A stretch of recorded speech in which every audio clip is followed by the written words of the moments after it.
the sensible, sagacious, affable directress shone like a steady star over a marsh full of jack-o'-lanterns. Profoundly aware of her superiority, she derived an inward bliss from that consciousness, which sustained her under all the care and responsibility inseparable from her position.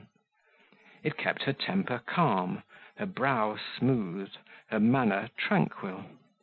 She liked, as who would not, on entering the schoolroom, to feel that her sole presence sufficed to diffuse that order and quiet which all the remonstrances and even commands of her underlings frequently failed to enforce.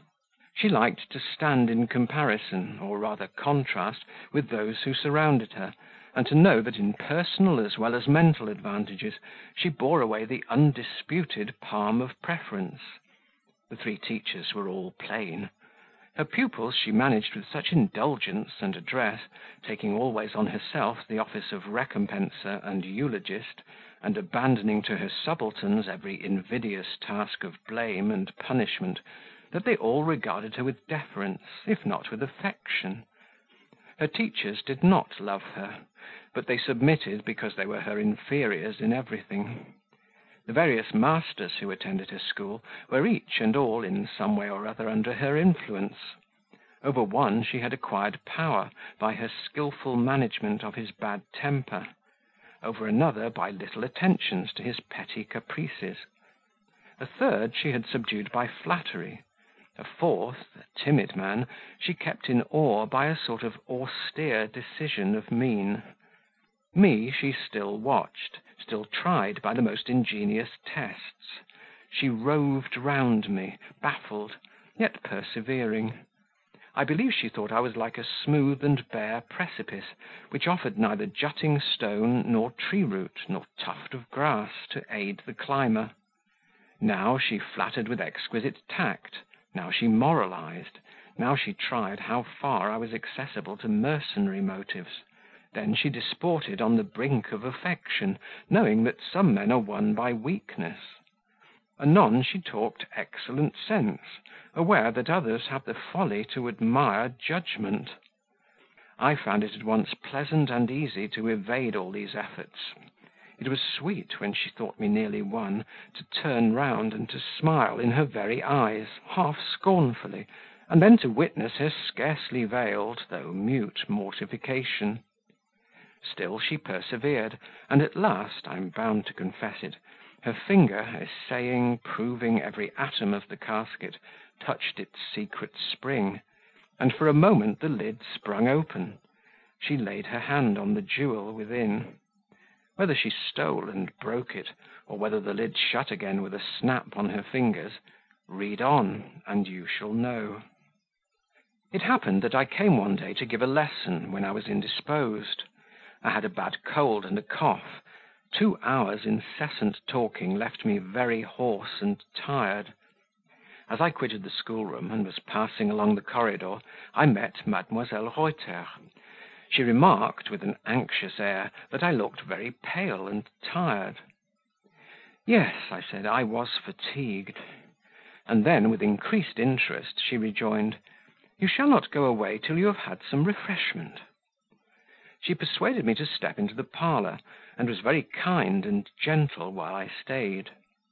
The next day she was kinder still. She came herself into the class to see that the windows were closed, and that there was no draught. She exhorted me with friendly earnestness not to over-exert myself. When I went away, she gave me her hand unasked, and I could not but mark, by a respectful and gentle pressure, that I was sensible of the favour, and grateful for it. My modest demonstration kindled a little merry smile on her countenance. I thought her almost charming.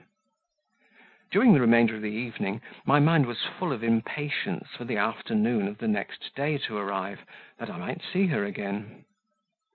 I was not disappointed, for she sat in the class during the whole of my subsequent lesson, and often looked at me almost with affection. At 4 o'clock she accompanied me out of the schoolroom, asking with solicitude after my health, then scolding me sweetly because I spoke too loud and gave myself too much trouble. I stopped at the glass door which led into the garden, to hear her lecture to the end. The door was open, it was a very fine day, and while I listened to the soothing reprimand, I looked at the sunshine and flowers, and felt very happy. The day scholars began to pour from the schoolrooms into the passage. "Will you go into the garden a minute or two," asked she, "till they are gone?" I descended the steps without answering, but I looked back as much as to say, "You will come with me." In another minute I and the directress were walking side by side down the alley bordered with fruit trees, whose white blossoms were then in full blow as well as their tender green leaves. The sky was blue, the air still, the May afternoon was full of brightness and fragrance. Released from the stifling class, surrounded with flowers and foliage, with a pleasing, smiling, affable woman at my side, how did I feel? Why, very enviably. It seemed as if the romantic visions my imagination had suggested of this garden, while it was yet hidden from me by the jealous boards, were more than realized; and when a turn in the alley shut out the view of the house, and some tall shrubs excluded M. Pelet's mansion, and screened us momentarily from the other houses rising amphitheatre-like round this green spot, I gave my arm to Mademoiselle Reuter, and led her to a garden chair nestled under some lilacs near. She sat down, I took my place at her side.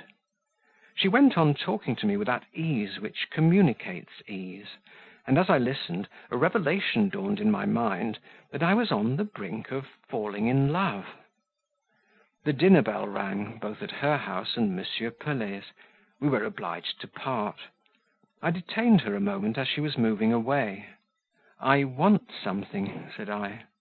"What?" asked Zoraide naively. "Only a flower." "Gather it then, or 2 or 20 if you like." "No, 1 will do, but you must gather it and give it to me." "What a caprice!" she exclaimed, but she raised herself on her tiptoes, and plucking a beautiful branch of lilac, offered it to me with grace. I took it and went away, satisfied for the present, and hopeful for the future. Certainly that May day was a lovely one, and it closed in a moonlight night of summer warmth and serenity. I remember this well, for having sat up late that evening correcting devoirs, and feeling weary and a little oppressed with the closeness of my small room, I opened the often mentioned boarded window, whose boards, however, I had persuaded old Madame Pelet to have removed, since I had filled the post of professor in the Pensionnat de Demoiselles, as from that time it was no longer inconvenient for me to overlook my own pupils at their sports. I sat down in the window seat, rested my arm on the sill, and leaned out. Above me was the clear obscure of a cloudless night sky. Splendid moonlight subdued the tremulous sparkle of the stars. Below lay the garden, varied with silvery lustre and deep shade, and all fresh with dew. A grateful perfume exhaled from the closed blossoms of the fruit trees. Not a leaf stirred, the night was breezeless. My window looked directly down upon a certain walk of Mademoiselle Reuter's garden, called l'Allée Défendue, so named because the pupils were forbidden to enter it on account of its proximity to the boys' school. It was here that the lilacs and laburnums grew especially thick.